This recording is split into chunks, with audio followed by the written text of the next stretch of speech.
Welcome to another episode of Full Circle. Today I'm doing a little bit of a unique, for this episode I'm doing a little bit of a unique show. Somebody brought this up recently, it might have been my wife, might have been a player, I can't remember, asking about like how I got into Circle and how and why. And I thought maybe I would actually expand on that and talk about the journey through the game. So, I had heard about War Machine in maybe 2008, 2009 at Gen Con. We saw it. It was giving demos, looked neat. I didn't do a demo. I think a couple buddies of mine did. And they sort of said like, oh, do you think you'll get into it? And the starter box at the time, like, well, you know, one of the cool things is you can get an army, and like once you've got it, right? That's sort of the lie we all tell ourselves when we get into miniature, start getting into miniature gaming. And at the time, I was playing Magic, and and some other stuff, role-playing games once in a while, mostly Magic.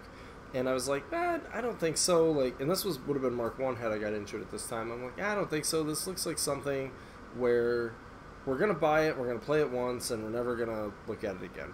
And so I totally dismissed it at that point.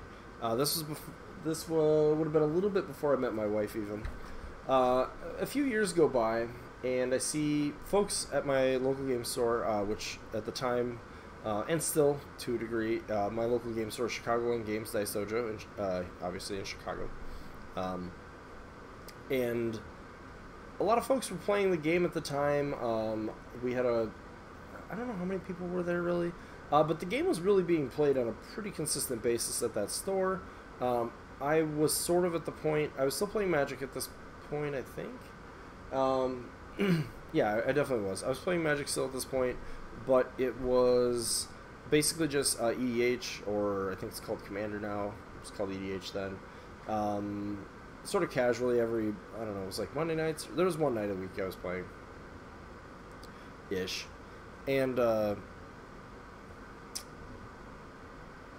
I saw this game, and my wife has a lot of, she has a lot of studying of art, her college degree. She has a degree in art history. She really loves art. She loves painting, and I sort of started looking at the game, and I was like, what do you think if I pick this game up? Do you think you'd have fun painting it? Because if you would, that'd be really great, and like I would get a lot more enjoyment out of that than just playing Magic, where there's some cool art, right? But like being able to play a really cool painted army that my wife paints, and we didn't know how, like, what her skill level would be yet at that time. Just I knew she liked painting, and it seemed cool, and it was a strategy game, and etc. And she was like, "Yeah, I think so." And so I go to I went to the store. I got a quick. This is Mark II, and we like split a battle box basically in a little bit. So it was Legion, just enough to get the mechanics down. I was, like, oh, this seems like a fun game. Started asking about, okay, well, what do I want to play? And I kind of started looking at like what my what my background was from like Dungeons and Dragons, and I play generally first something very roguish, assassiny, and then next Magic. And definitely was never a paladin fighter type, still not.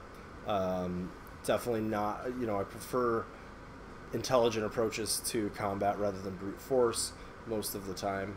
And so as a result, started looking at that, and also looking at the models. I kind of wanted something that I could recognize. Now these things feel very natural to me, having played for so long. But I looked at the Warjacks, and I'm like, that's not for me. They didn't appeal to me. The aesthetic just didn't really work for me. I was kind of looking for a little more fantasy look.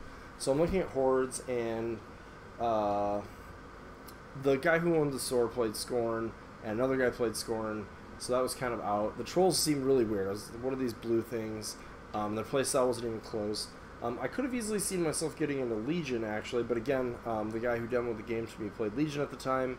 and I was like, I don't want to do that. And Minions was basically a joke at that time. This was 2011, I believe.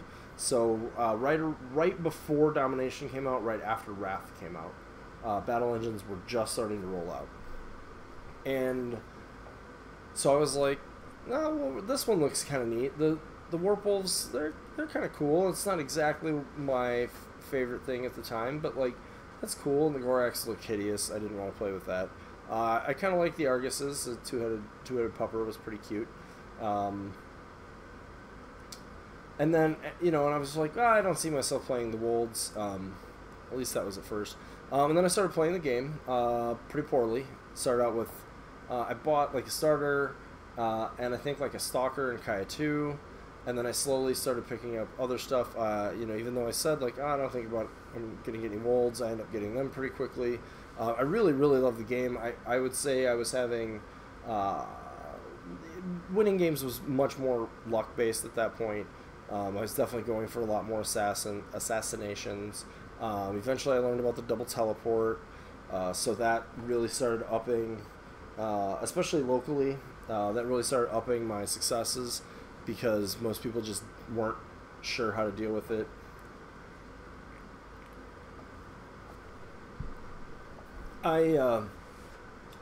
I started attending tournaments actually kind of early on, but my goal was just so like early on playing the game, I would go to the game store and like get one game, sometimes zero. It would just work out that people paired off in a way that I didn't get a game. Occasionally I would still get two, but I was like, man, I really like this game, but I want to play it more, right? I'm not going to get better if I don't play it more, and I like playing it, so I want to play it more, and et cetera, et cetera. So eventually I just started going to tournaments because I was like, well, if I go to a tournament, I'm going to get 3 or 4 games no matter what I do, right? Now, who cares how I do? I'll just go, right? Like, who cares? It's a tournament. Like, it's a local event. I'm not really... It's on Saturday. Whatever happens, happens. And they ran, like, the book events more, so I played in a couple of those. Things were pretty casual at this point. I would say that to a degree... the turning point for like focusing a little bit more competitive was probably when I started tracking games. I don't know if I saw that. I may actually still have that installed, but I think I started tracking games in 2014. Sorry, I'm just looking. I do still have that. I wonder if it still has any games in it. It does. Awesome. So,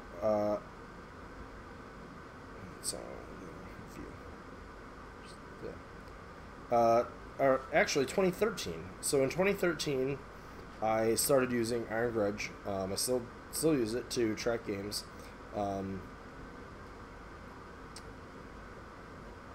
And basically, at that point, I never looked back. I would say, I'm just kind of scrolling through here for old time's sake, but let's see what this says. And according to this, I over the course of Mark II had around a 70% win rate, 72% it says. So I did okay. I would say that I did much better locally. Tournaments, I was not playing as well as I do today, where I would say most tournaments I've been XN1 in general. I've won a few local ones, and then at most bigger tournaments, again, I would say XN1 is the most common I am now, but back then it would have been more split. I would say I was right in the middle of the pack, 50-50 much of the time. And that started improving. I started going to stuff. I started paying attention to podcasts, which was great because it was a game I liked, so it was a way for me to enjoy the game outside of it. Muse on minis was a big one. Some Chain Attack, some I'll show you guys a little bit, a few others. And really, started getting into scenarios. Eventually started looking at tournament lists and picking up some of those and getting my own take on some of them and things like that. So, yeah, throughout Mark II, I would say I just gradually improved. And the whole time, still the biggest draw for me with the game, even though I like to win, I like to be competitive, the people who play the game are fantastic. So that's, I think if this community was more like what I experienced in the Magic community, and that's not to say there's a lot of great guys in that community too, but there's also a lot more because of the competitiveness, because of the money involved in that game, there just becomes a lot of negativity, and the community is just not as good, in my opinion. It might be because it's much bigger too. I think bigger money is definitely doing that. So that's one thing. But another thing is too just that, like, being able to really take models that my wife's painted, and for anybody who hasn't listened to the show, the models she does are gorgeous. Even some of the stuff that she did back in 2011, 12, 13, that she's now kind of like, I'm going to paint another one because if I have time, because I'd rather you were playing, I don't want people seeing that. Like, those models are still better than what some people will ever really get to, probably me included. I do paint some non-circle stuff from time to time. And I've basically, speaking of that, I've basically stuck with Circle the whole time. I've many different times tried to get myself going into other factions. My wife has Crick's army, but she kind of didn't stick with actually playing the game that much. She likes the models a lot, though. I, at one point, was going to try to... I thought Rhett might be a faction I would want to get into as my War Machine faction. That never really materialized. Then it was Mercs, and the Galleon came out, and I was kind of like, that's a big money purchase. And, like, I went crazy early on in Circle, like, with what I bought. I was like, I don't even know what I'm going to do with this, but I'm buying it because it looks sweet, right? And I just, like, picked up Wolf Riders and more Beasts and blah, blah, blah, blah. And, yeah, so I was going to get into Mercs, so I kind of picked up some stuff for that. I think it was because I randomly, like, won a Shay model somewhere, and then the Galleon came out, and I was like, that's an expensive purchase. We'll see. And then I just kind of never really wanted to buy a Galleon. Convergence was coming out, and I was like, these Angel models look sweet, and Aurora looks sweet, and this faction looks like it's fun and deep to play, and that stuff kind of came out slowly, and it kind of was like, I kind of just trailed off. I'm like, you know what, I'm just going to keep playing Circle. Let's see. Even more recently, I decided to pick up some Grimkin because I had extra. I was press ganger after Michael Plummer was our press ganger locally, and then he went to work for Privateer Press for a while, and I took over the press gang at that time until it dissolved over a year ago, and I had some PG points, so I thought I would cash those in and get some Grimkin, and I have that. I may still try to throw that at some of my locals, since my competitive tournament lists are not really the right thing to bring to that a lot of nights at this point. We'll see. I'm also gonna just paint them. I think that'll be fun. But I have enough minion stuff to play minions. I was gonna play Scorn. I got a Mordekar army, which is completely not cohesive now. And I've got some Northkin stuff I've tried. So anyways, I've got all these things. I need to stop thinking I'm going to ever play something that isn't Circle, at least for any consistent amount of time. And I basically have decided that's the case. And again, going back to my point, much of that is because I want to play with an army that's painted, and asking my wife to be able to paint an entire 75-point army, let alone 2, just from scratch is actually a massive ask. And so for me to really switch, I'd almost need a 2-year, that's probably an exaggeration, but a pretty considerable head start, especially in the big factions. Maybe some of these small ones wouldn't be so bad, but a pretty considerable head start on that. And by that point, am I still going to be interested or not? But Circle's always held my interest, even through, so at the beginning of Mark II, I would say Circle was generally not regarded super well, and this is just my perception. Other people might say differently. I would say they kind of got put on the map mostly by Pagani. Chromac won, Baldur won in his Steam Force in Mark 1. Movana won a little bit until Veil 2 happened, and Purification kind of wrecked her day.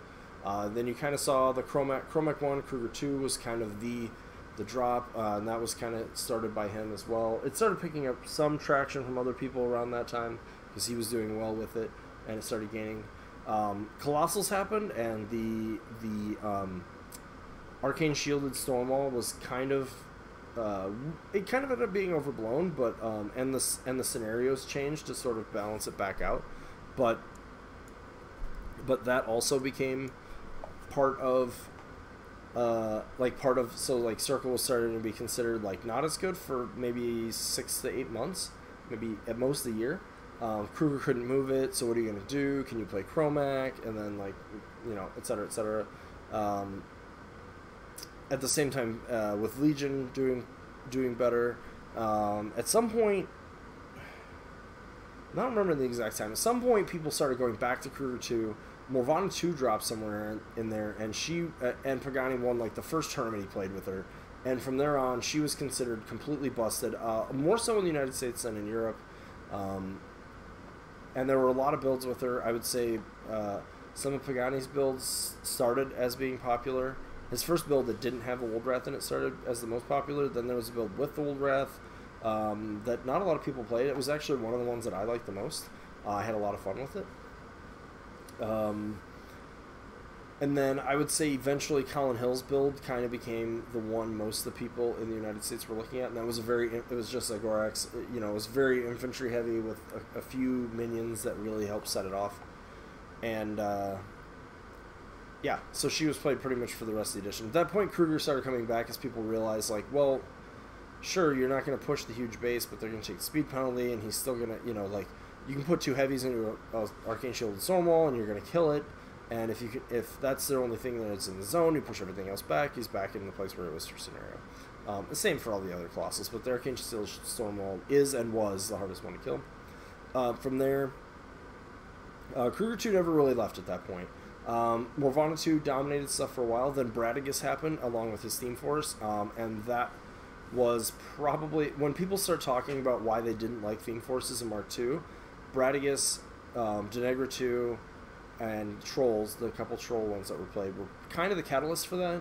And the biggest thing is the Bradigus one allowed you to play a third unit of Shifting Stones, and you could still double teleport when it came out, and he had a 5-inch push. So there was a point where you could put a Bradigus essentially anywhere on the table, and synergy didn't cut off back then, so you could get +9 synergy or whatever. And the most popular list played either 6 Wold Watchers and 2 Wold Guardians, or it played 1 Wold Guardian and 8 Watchers. So you could get, so you can get to 9, I guess. You could get to 9 with that second build. So then you've got Bradigus going in at Mat 15, POW 21. And because of how you could configure the Shifting Stones, and I'm not going to go over it because it's gone, it got nerfed shortly after this, Bradigus was, like, it was like 40 inches. On turn 2, he could cover about 40 inches of the table. It was absurd. But that list continued to be strong because you could also take 3 units of Sentry Stones, and at the time, the Mannequins actually turned into forests, so you could totally block line of sight to your also very tanky battle group. And like it was just an amazing list at the time. So you started seeing that. That would get paired with Kruger 2 because pretty much if you could deal with Bradigus, you probably couldn't deal with Kruger 2. Some people paired it with different stuff. That sort of stuck around for about a year, I would say. Eventually, there was another nerf other than the Shifting Stones to it, but by that point, it was still played. It was still good, even with the change. It was starting to decline a little bit. At one point, Chromac 2 came out. I picked that up. Not everybody did. I had a lot of fun with it. He did like a defensive skew thing. Morvana 2 was still popular then. Kruger 2 was probably considered the best. Like Veil 2 and Kruger 2 at that point were considered the best Warlocks in the game, and they were contending against some of the nonsense in War Machine for sure. So I played all that, and eventually we hear about Mark III, and we're starting to try to figure stuff out, and so I went through, a lot of people were very down on Circle. I obviously, by virtue of doing the show, am not, and part of the reason I started the show was because I wanted to keep some attention on the faction that I really loved. And so Wormwood was considered one of the most powerful casters that I almost saw immediately. Tanith was very strong early on because she kind of has a tool for everything, and with what was being played at that time, she was very strong. She was a good drop into Khador. Probably still is. Especially because at the time, a lot of people were freaking out about the forest change. And they still do a little bit, but at that time, adjusting to the fact that forests were as strong as they are was Took a lot of time for people to do, and Wormwood was the most, and probably still is, the most egregious punisher of that particular mechanic. And as a result, everybody was kind of playing that, which meant people were playing Khador and looking into a Rusk 2, and then that meant you needed sort of something that you felt okay dropping into Khador.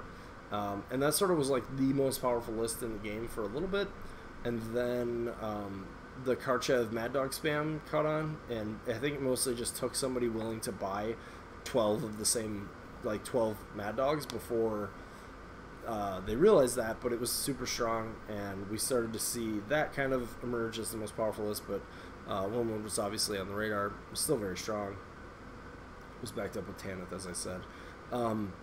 That sort of was our thing, and then Una 2, she hit, and then people realized that Wormwood was not even in the ballpark of busted as much as Una 2 was, and so they both end up being nerfed roughly around the same time. Wormwood might have been a little bit sooner. Wormwood's feat got reduced back down. Una's feat got the one turn, went from round to turn, and from then on, I would say Circle has been, people have found that there wasn't the things in Circle that they wanted to play. A lot of identity questions, but I've stuck with it through that. I played Una 2, dropped her when she got nerfed because I wanted to sort of reset. I was playing Kaya 2 and Kruger 1. I was doing the show at this point, so you can go back to some of those old episodes and see where I talked about that. And then through that year, as I sort of started phasing Kaya out in favor of Una, back into Una, because I was starting to feel like she was stronger. I played against Robin from Sweden, who was playing Circle at the time, and saw a lot of strength from Una. I played some different lists than he did, but felt pretty strong. Did some math on the Wolf Riders and realized that they probably could actually take down Khador Heavy, and that was sort of one of the problem things for us. But I wanted a list that was a little more flexible, so it was between them and the Storm Raptors. So that's the evolution of that Una list. I was playing Kruger 1 because that was a good drop into Crix and a lot of other heavy shooting lists and things like that. And then played that at War Machine Weekend. I lost early, so I decided I was just going to power through with Una 2, learn how she plays. And eventually Kruger 2 Bones came out, and then played that, and now I've sort of evolved. So that's sort of most of the journey I've taken. I'm hoping the way the journey goes for me, and it's been partially that I haven't been able to go to enough bigger events, but what I would like to do, I mean, my goal kind of for the next, so I sort of look at the seasons from Lock and Load to Lock and Load now, because that's what Privateer does, and my goal is to be able to qualify either for War Machine Weekend and or for the Iron Gauntlet qualifier, and right now I'm sort of, Circle's in sort of a weird spot where there's a lot of good bones things seen out there, which is what I am playing right now, and there's a lot of potential that we know is coming up, and we'll certainly talk about that more on the show from time to time. But nonetheless, I think that's still my goal, and I'm gonna keep doing things, hopefully, to accomplish that. I keep tracking my games. I don't know if I'm gonna continue tracking them on Twitter with a yearly goal count, like I have the last 2 or 3 years or something like that. But my true goal is the one I just said, which is to hopefully get sort of crack that ceiling. And that's kind of the plateau that I'm stuck on right now, and I would like to get past it. It's going to be tough, mostly because to get that level of games, I need to travel, and I have a wife, I have a dog, I have other things going on in my life, so it's not always easy to do. But I'm gonna try and keep working on it. So that's kind of the evolution of me, my journey up till now. And I've actually been doing this show for almost 2 years, I think now. I think I started September of 2016, so we're rounding around onto 2 years. So.